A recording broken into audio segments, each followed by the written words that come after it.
Start. Rahul Gandhi अपनी America यात्रा के दौरान लगातार ऐसा कुछ कह या कर रहे हैं जो विवाद का विषय बन रहा है। पहले उन्होंने बेरोजगारी का सवाल उठाकर भारत के मुकाबले चीन की स्थिति बेहतर बताई।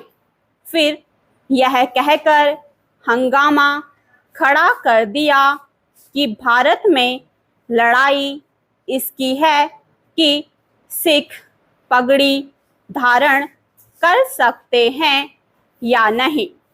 इसके साथ ही उन्होंने आरक्षण खत्म करने लायक स्थितियों का जिक्र किया और जब इसका विरोध हुआ तो यह कह दिया कि वह तो इसकी सीमा 50% से अधिक करना चाहते हैं।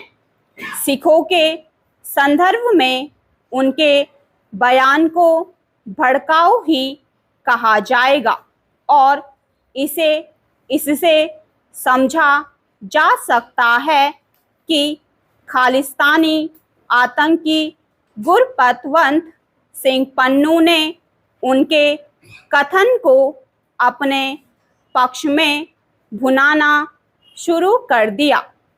राहुल का यह कहना भी भड़काऊ ही था कि भारत में अन्य भारतीय भाषाओं और उनकी संस्कृति को हिंदी के मुकाबले कमतर बताया जा रहा है।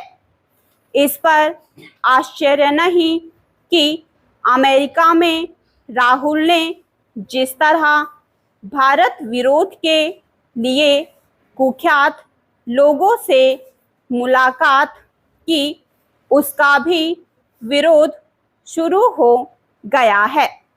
इस सब से वह किस तरह बेपरवाह हैं, इसका पता इससे चलता है कि अब उन्होंने अपने इस पुराने बयान को दोहरा दिया कि प्रधानमंत्री मोदी 4000 वर्ग किलोमीटर क्षेत्र पर कब्जा किए चीन से नहीं निपट पाए।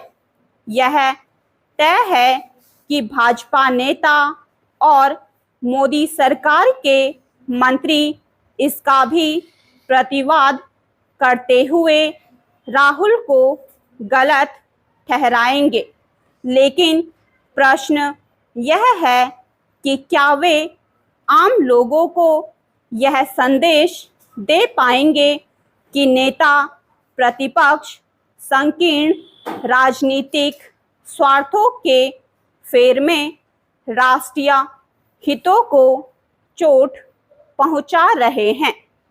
यह एक तथ्य है कि भाजपा विभिन्न विषयों पर राहुल गांधी की तमाम आलोचना के बाद भी अपने पक्ष में विमर्श नहीं खड़ा कर पा रही है।